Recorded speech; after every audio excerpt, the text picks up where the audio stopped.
লয়ে যায় কিংবা ঠোঁটে লয়ে যায়। ওরে হরি নামে করেছিল কথা মিথ্যা নয়। আমি দুটি প্রশ্ন করে তোমার বলা যায়, আসরেতে এসে জানো প্রেরণা জুড়াই। বলো তো তাদের উপর কবে মাছ নৃত্য করেছিল? এই কথা কি করে খালি আসরেতে বলো? বাবাকে বাবা বলে না, আবার ওই বাপকে বলে রাজা।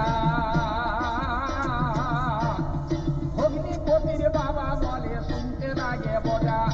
আর বেশি করবো না, দেরিয়ে বাজিয়ে যাওয়া চাই। আমার শঙ্কর হালদার বাজাতে বেড়ে বাজনা একা তাই।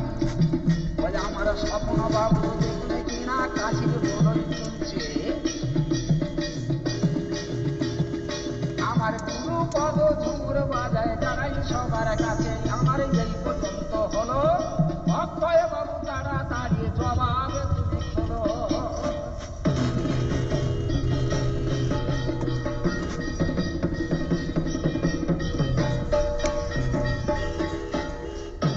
কালো কোকিলের মতো মিষ্ট হয় কি কাকেরে বলে?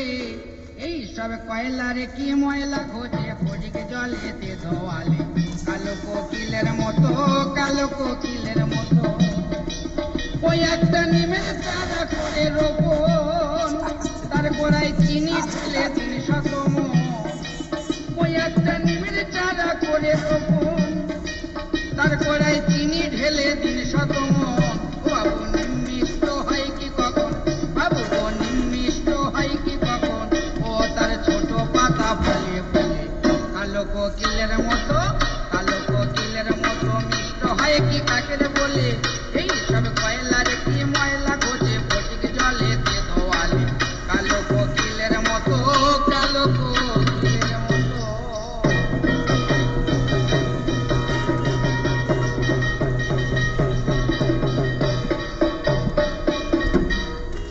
ওই আবার রেগে রেগে তেগে তেগে গায়ে মেরেছে ধাক্কা।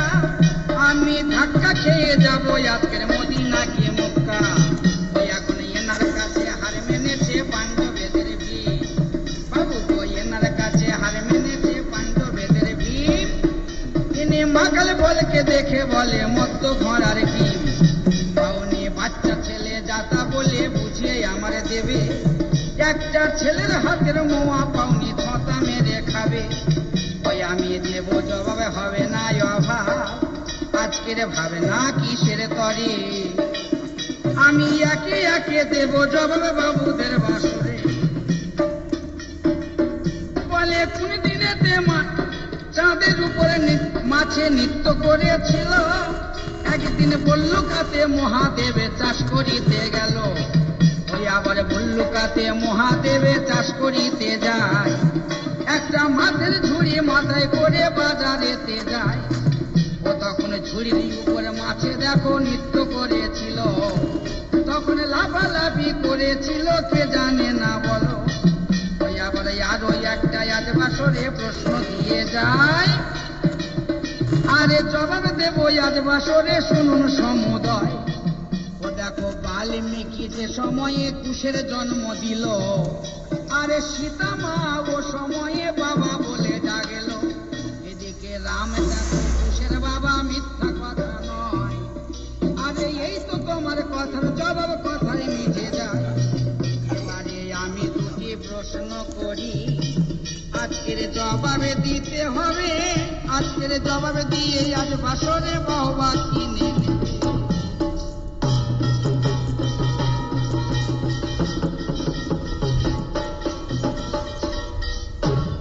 ও দেখো গাভীর গর্ভে গোকর্ণ মণি হয়েছিল। ওই আবার ওইটা বাদে দিয়ে কেবা জন্ম নিয়েছিল। আরে আরো একটা এখানেতে ওই আমি প্রশ্ন দিয়ে যাই। আরে জবাব দেবে আজ বাসরে শুনিবেন সবাই।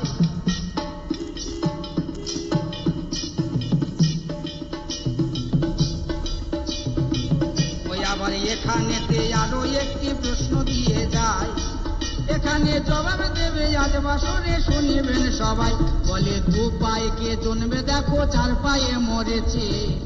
এটা রামায়ণে বাদ দিয়ে বলবে দশের কাছে, আজকের ভারত ধরে জবাব দেবে, শুনে যাবেন সবাই। এই পর্যন্ত দ্বিতীয় কারণে সাঙ্গ করলাম তা।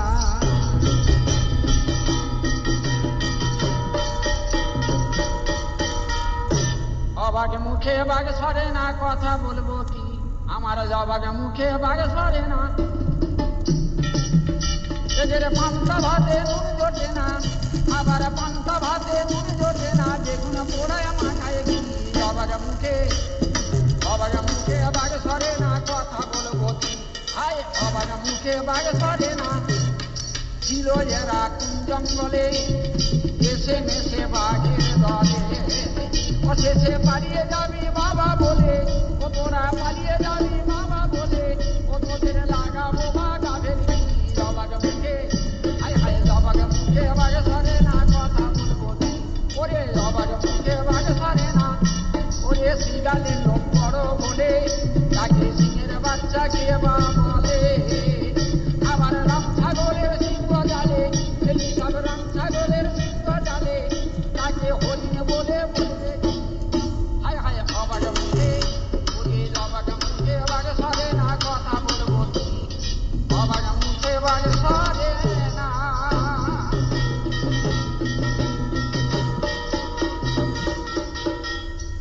এদের গায়ে মারে না, নিজে মোড়র মাথায় ভাঙা ছাতা, আর বিদ্যার নামে নবডঙ্কার জাহাজ বোঝাই কথা। আর বেশি বলবো না তো জবাব দিয়ে যাই, বলে গাভীর গর্ভে কেবল আবার জন্মেছিল তাই।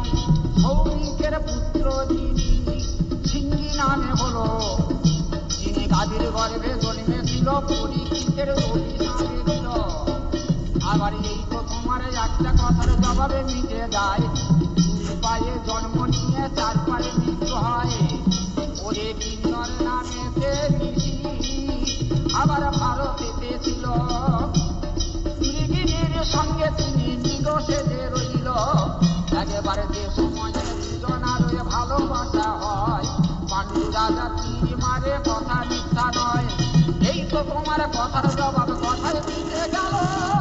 এবারে দিল না গানে গাইব একটু দুজনেতে ভালো।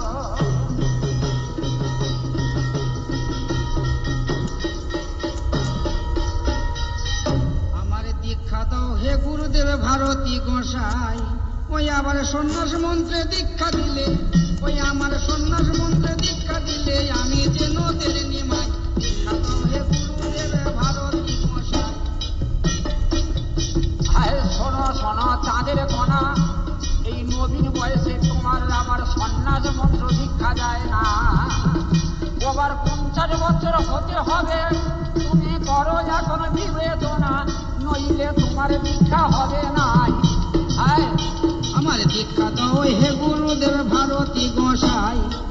ও তবে মদনের পঞ্চবাণী শূন্য দিলাম, আবার দীক্ষায় আমার গুরুদেবে দিয়ে দাও না। ওরে পঞ্চতত্ত্ব না জানিলে দীক্ষা দেব কেমন করে বলো খুলে, আবার পঞ্চতত্ত্ব না জানিলে তোমার দীক্ষা হবে না। আমার দীক্ষা দাও হে গুরুদেব ভারতী গোসাই, দীক্ষা দাও হে গুরুদেব। গুরুদেব তবে 60 কিংবা 70 বছরে হয় না? ওরে ষড়ঋতু না বস করিলে 60 বছরে হবে বলো কেমন করে? সৎসঙ্গ না জন্মালে তোমার 70 বছরে হবে না। দীক্ষা দাও হে গুরুদেব ভারতী গোসাই, দীক্ষা দাও হে গুরুদেব ভারতী গোসাই।